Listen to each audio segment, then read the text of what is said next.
After months of rumor and innuendo, Race Room finally introduced the DTM class of 2002.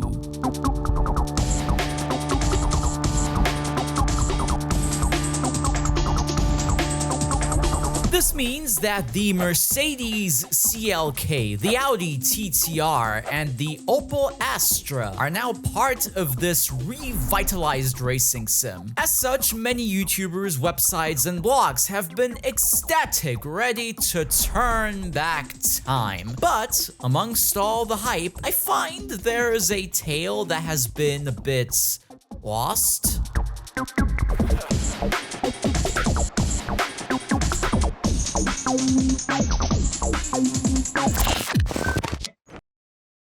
Out of these three cars, one was a sudden championship winner, the other was a worthy contender close to victory, and then there was, how did Nicolada put it? It's a box. It's amazing, all these facilities and you make a piece of crap like this. Don't get me wrong, Opel fans, this is without a doubt one of the most beautiful cars in DTM history. It's part of the sports coupe revolution when German touring car racing returned to silhouette prototypes based around the aesthetics of real road machines. Opel, Mercedes, and Audi had joined forces to bring DTM back in 2000 after the series had been dead for a couple of years. In fact, Rüsselsheim was the first out of the three to officially reveal a concept car in late 1998. This stunning interpretation of what was to come.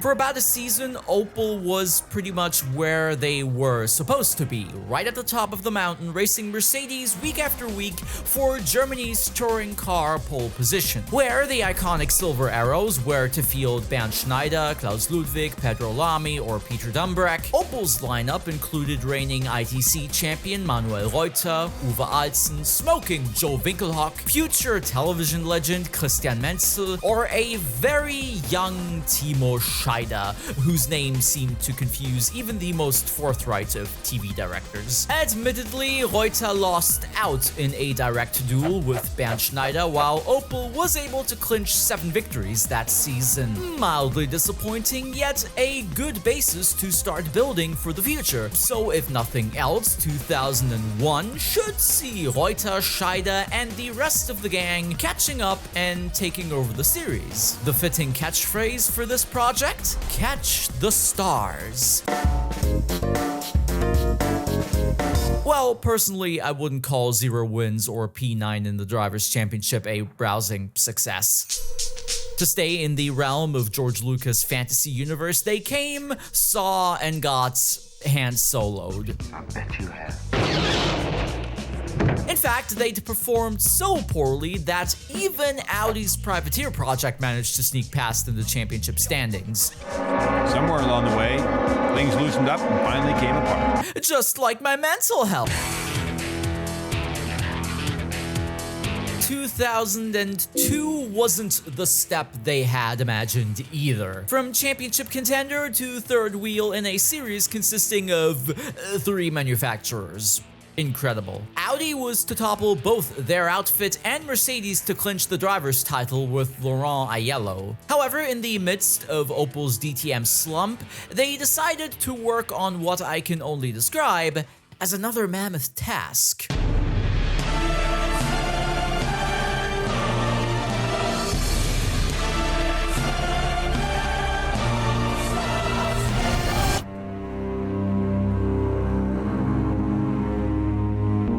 2002 marked the 75th anniversary of the Nürburgring, a lovely milestone, though the relevance of the ring had been in doubt for a number of years. Yes, this is the era when the Eifel region was proud to host the European Grand Prix, the height of Michael Schumacher's reign as unquestioned king of Formula One. On the flip side, the Green Hell wasn't to experience such levels of hype. Formula One had long abandoned the Northern Loop. Touring cars hadn't been around this layout since 1993, and the 24-hour race, the modern cash cow promoted through television or popular streaming figures, well, it wasn't at its peak, to say the least. During the late 80s and early 90s, the 24-hour race happened in conjunction with DTM events around the Nordschleife. Yes, these legendary Group A beasts, the iconic Class 1 prototypes, these beautiful, breathtaking behemoths of engineering went around the Fuchsröhre, Hohe Acht, Kleines Karussell, Döttinger Höhe, and all the other twists and turns of this mythical place. Once DTM left the Nordschleife, so did the mainstream appeal of the weekend, if you will. Don't get me wrong, it was still a popular event with noteworthy manufacturer involvement. Then again, you cannot compare it to, say, the 2025 edition of the race, an utter media spectacle with superstars of motorsport on board.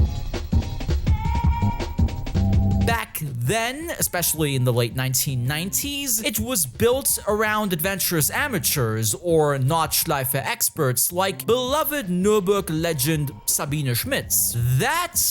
All of that was to change in 1999. While the amateurs and VLN veterans still roamed the streets of this roller coaster, the introduction of proper high-tech GT cars was to change the face of this event forever. GT2 machines in the vein of Porsche's 996 were to shine bright from now on. 1999 was to celebrate DTM's official comeback to the ring as well. Sort of. Opel decided to bring back its 1995 DTM/ITC Calibra, a silhouette machine of Class 1 royalty. Ihr werdet aber nicht durchfahren, ihr fahrt nicht auf Gesamtsieg, oder? Nein, das geht auch nicht mit solch einem Auto. Wir haben gesagt, wir kommen hierher, wir probieren mit dem Auto auf der Nordschleife zu fahren. Es geht, wir werden temporär immer wieder mit dem Auto kommen. Ganz allein, um den vielen Opel-Fans Danke zu sagen, dass sie hier sind und mit uns zusammen die 100 Jahre Opel im Motorsport feiern.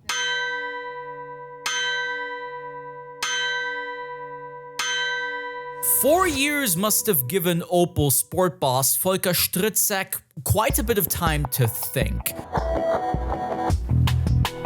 What if they did make it work? What if they took a modern DTM car and actually went the full 24 hours? A ludicrous effort, you'd have to say. This was, and still is, one of the toughest tests in motor racing, and the competition was as fierce as ever. Not solely because of Porsche or BMW. See, Peter Zakowski and his family business decided to bring the Chrysler Viper to the Green Hell back in 1999. And while the Opel Calibra stole a few headlines before the event, it was the apex predator in its mesmerizing yellow livery that was to strike. Zakspeed dominated the race. 2 more victories were to follow in 2001 and 2002. So to topple this toxic Viper, you needed to come with the right antidote and possibly hope for some good fortune. By good fortune, I mean regulators slowing the Viper down significantly. In case you wonder why they didn't clinch victory in 2000, well, they had to deal with an extra 500 kilograms of ballast. Half a ton. For reference, the car itself had weight round about a ton in 1999. But hey, let's not pretend that Zakspeed was the only team Opel had to worry about. They were the favorites, yes. Though, what about BMW and their GTR program? They have a long-standing history at the Nordschleife, so you better never ever count them out of a fight. Furthermore, when it comes to DTM cars competing in the 24-hour race, Volker Stritzek's crew wasn't the sole example in 2003. Audi had entered the fight as well, up Sportsline to be precise, fielding the car with which they had won the previous year's DTM championship. A clash of the titans was to unfold, and those are just the absolute top draws I'm talking about. Opel had been preparing for this moment since mid-2002. They'd have to rework the entire car, preparing this disappointing sprint coupe for a torturous test around the green hell. Funnily enough, when Timo Scheider and the rest of the Opel drivers were told about the idea, they weren't particularly excited about the prospect. When they told us about the idea, the entire room went silent. Everybody wondered, are you serious? In the beginning, our attitude was kind of, let's try our best, and if we retire after 3 laps, then we're out after 3 laps. Manuel Reuter was to add the following chestnut. Everyone laughed, cause to make a DTM car last around the Nordschleife for 24 hours, that was a big project. Next to Reuter and Scheider, Stritzek himself wanted to compete, as he's a veteran around the Nordschleife. Marcel Thiemann would complete the number 5 Team Phoenix Astra, with Christian Menzel, Peter Dumbreck, Jörn Blekemolen and Volker Stritzek fielding the number 6 Opel. Yes, Mr. Stritzek couldn't deny himself a double whammy that day, and while the project seemed incomprehensible at first signs seemed to solidify their efforts. Es wurde ja ein bisschen geunkt, was die Haltbarkeit des Fahrzeugs angeht, ob er wirklich der Belastung gewachsen ist. Was kannst du sagen nach deinen ersten Erfahrungen? Also ich kann nur sagen, dass wenn wir ein Problem haben sollten, dass wir uns absolut keinen Vorwurf zu machen haben. Denn wir haben letztes Jahr im Sommer schon angefangen mit diesem Projekt, haben permanent Dauerläufe gefahren, waren sehr häufig hier oben am Ring im Rahmen des Langstreckenpokals bei verschiedenen Tests mit dabei. Und dort hat man einfach all die Dinge aussortiert und einfach immer wieder was gelernt. Also ich sag mal, wenn jetzt was abfallen sollte, dann ist es einfach Racing. Und das sind Dinge, du kannst nicht alles steuern. Aber was jetzt passiert, ist einfach live. Life wasn't to see either of the Opels qualify on pole position. Neither were Audi, BMW, or Zakspeed to top the timesheets. In fact, Uwe Alzen's Porsche Turbo Turbine experiment was to strike first and strike hard with a front row lockout. Opel's emphasis seemingly wasn't on peak performance in qualifying. Instead, drivability was at the forefront of everybody's mind. According to Timo Scheider, the car had transformed into a sort of GT car. We needed to build a true endurance car that had nothing in common with a DTM car anymore. This is the historic 24 hours of the Nürburgring. Saturday, high noon, you could cut the atmosphere with a cricket stump. This had been hyped as one of the most intriguing Nordschleife races in years. Almost 200,000 fans were expected on race day, a sizable number spread around the circuit with varying levels of alcohol present in and around their bodies. 824 drivers, 222 cars trying to qualify. Shall we get started? Lights out and Uwe Alzen streaks away, followed by teammate Lukas Lue and Peter Zakowski in the Viper. Though it wouldn't take too long for drama to commence. Remember what Scheider said about only running 3 laps? Well, his concern was valid, even if not for the Opel Astra. Und einer der BMW ist da sehr, sehr langsam gewesen mit den weißen Außenspiegeln. Da gibt es Probleme schon für BMW. Ja, ist denn das zu glauben? Weißer Außenspiegel, das ist das Auto von Hans-Joachim Stuck. In der allerersten Runde schon Drama um BMW, um die haushohen Favoriten für das 24-Stunden-Rennen. Number 42 didn't even make it to the Northern Loop. Schnitzer's 43 wasn't doing any better out on track, so after about a lap, BMW's day in terms of contending for victory was done and dusted. Time for the very first pit stops. Now, this is where things would get a bit tricky.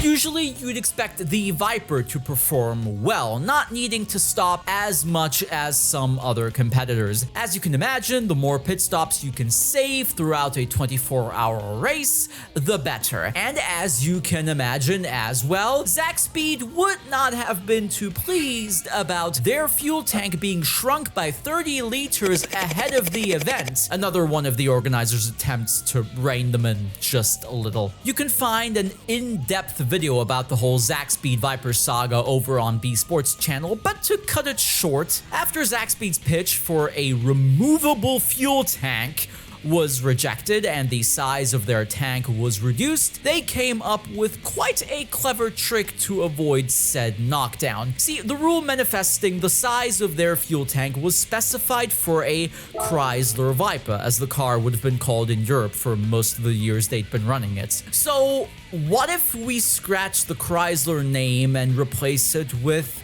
well, Dodge, the American company behind this project? Now, in theory, Zakspeed should be allowed to run a 120-liter fuel tank again. Obviously, this did not go down well with the organizers. Lawyers were prepared, tension was palpable, the race embroiled in this bizarre on-off-track fiasco. Was Zakspeed actually going to refuel 120 liters? The organizers had begged and pleaded with them not to do this. Zakspeed didn't budge. As anybody could read the amount refueled in the pits, it was obvious. An off-track war had begun, just as the Viper was whistling around the green hell. Und diese Bilder, die beschäftigten, bewegten die Fans und die Leute in der Boxengasse stundenlang. Chris Nissen jagt Volker Stritzek. Das ist das Duell um die Führung. Man hatte immer wieder den Eindruck, hier ist ein Sprintrennen auf der Nordschleife und kein 24-Stunden-Rennen. Hour after hour, competitors were dropping like flies, with both of the DTM Audis running into a bit of trouble. The Viper was still in the mix, right in the midst of fuming debates and fuel-related fury. Zakspeed was offered a truce, one stop-and-go penalty if you're to continue the race only refueling 90 liters per pit stop. Zakspeed declined the offer. And why wouldn't they? They didn't run a Chrysler Viper, they ran a Dodge Viper, according to the documents, and there was no 90-liter fuel limit for Dodge Viper specified in the rulebook. Funnily enough, none of this was discussed on German television for most of the race broadcast. No mention of the backstage politics, the lawyers, none of it. Still, Audi and Opel performed well in their DTM cars right into dusk. Suddenly, one of Opel's contenders was out of the race, Blekemolen colliding with traffic just as the sun set above the Eiffel skies. Aber das Auto irreparabel zerstört. Damit nur noch ein Werks-Opel dabei. Und auch bei Audi gab es Probleme. Marco Werners Auto, hier von Chris Nissen gefahren. Wendlinger, Werner, Nissen mit einem Reifenschaden vorne rechts. Nissen war beim Überrunden mit einem Nachzügler kollidiert. Even though the Scheider, Stritzek, Thiemann, Reuter, Opel led, you couldn't discount the controversial Viper as the race headed into the night. That was until the DMSB, the organization running this event, pulled one of the most absurd maneuvers in racing history. They demanded Zakspeed to hand over their entry documents so they could... What did they... They crossed out the Dodge in Dodge Viper with Tipex, only to replace it with Chrysler and go, ha! Your car is illegal now! I'm not making this up. That's literally how Heiko Stritzke told this story for motorsporttotal.com in 2023. Their punishment? A 5-lap penalty. So basically, if the race were to finish now, the DMSB would just add 5 laps to their overall lap time. Wir sind nach Reglement Dodge Viper gefahren. Das heißt, wir hätten also bis zu 120 Liter tanken dürfen. Before this decision, the Viper was in 3rd, whereas now they fell back to 9th. Outside this farcical theater, Opel and Audi were fighting out their floodlight festivities. It was the number 8 of Wendlinger, Werner, Nissan and Abt dueling the remaining Opel number 5. If the Zakspeed truly was to be stopped through DMSB shenanigans, their fight would decide the 2003 24-hour race. DTM versus DTM. That isn't to say that they were innocent bystanders in all of this. Zakspeed's success had been a thorn in the side of car manufacturers for quite a while. The Viper hadn't been sold for years, its technology was outdated, yet it just couldn't be stopped out on track. Something obviously had to be done, and while drama was to be found on and off track, some other noteworthy tidbits of the 2000s were visible as well. Titty twister, anybody? No? Okay. Women also belong to the 24 hours. Audi's early morning euphoria came to a screeching halt when the number 8's gearbox decided to quit. This promoted the remaining Opel into the lead of the race with a couple of hours to go. Zakspeed didn't stop refueling at 120 liters per stop, so they received another 5-lap penalty. Fun times. And so, after 24 hours of blood, sweat, and toil, Opel managed to win their first and only overall 24-hour race at the Nürburgring.